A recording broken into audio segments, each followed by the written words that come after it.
Alors, menu fenêtre, dégradé de couleur.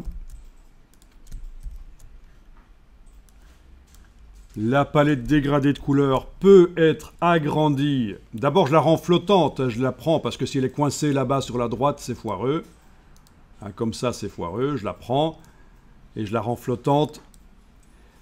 Puis, elle peut être agrandie par sa petite case en bas à droite. Voilà, comme ça. Vous voyez? Vous ne saviez pas ça. C'est quand même mieux pour gérer les dégradés complexes. On peut déplacer une couleur du nuancier sur une partie du dégradé. Ça se modifie en temps réel derrière. Voilà, ça se voit. Ah tiens, je vais sélectionner celle-là. Voilà, commande H, c'est bien ça qui est sélectionné. Je déplace. Voilà, on voit que ça fonctionne. On arrive à modifier une partie du dégradé. On peut jeter une couleur en la prenant et en la sortant. Voilà. Il y a possibilité de gérer les transparences pour chacune des couleurs, mais ça n'est pas intéressant ici. Mais on a quelque part l'opacité. Voilà, pour chaque partie du dégradé, l'opacité peut être modifiée.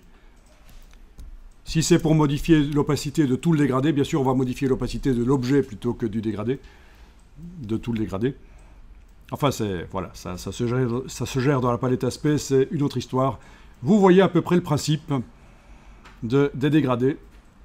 Donc, on peut démarrer d'un dégradé existant et le modifier par la palette dégradée. Par contre, l'angle, ça ne va pas fonctionner si je choisis l'angle ici. Vous voyez, ça foire. L'angle, ça disparaît parce que nous sommes dans une peinture dynamique, ça ne fonctionne pas. Je vais remettre 0 degré ici, voilà.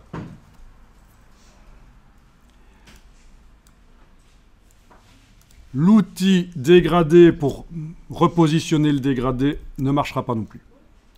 Tout ça, il faudra le faire après avoir décomposé plus tard la peinture dynamique. Là, vous en êtes à l'étape où vous appliquez les dégradés. Alors, je vais resélectionner cette forme-là.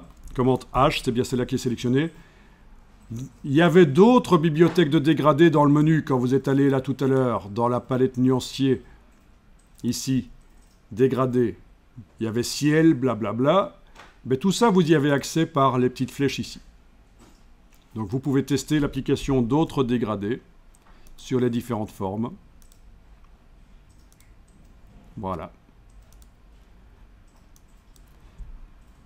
Donc on ne sait pas vraiment aller plus loin ici. Pour montrer comment le dégradé s'applique sur la forme, changer sa direction, etc. C'est pas évident. Donc, c'est pas évident. Donc voilà. Même chose pour les motifs. Pour arriver à modifier un motif qu'on a mis, ce ne sera pas évident. Alors, je vais sélectionner cette forme-là.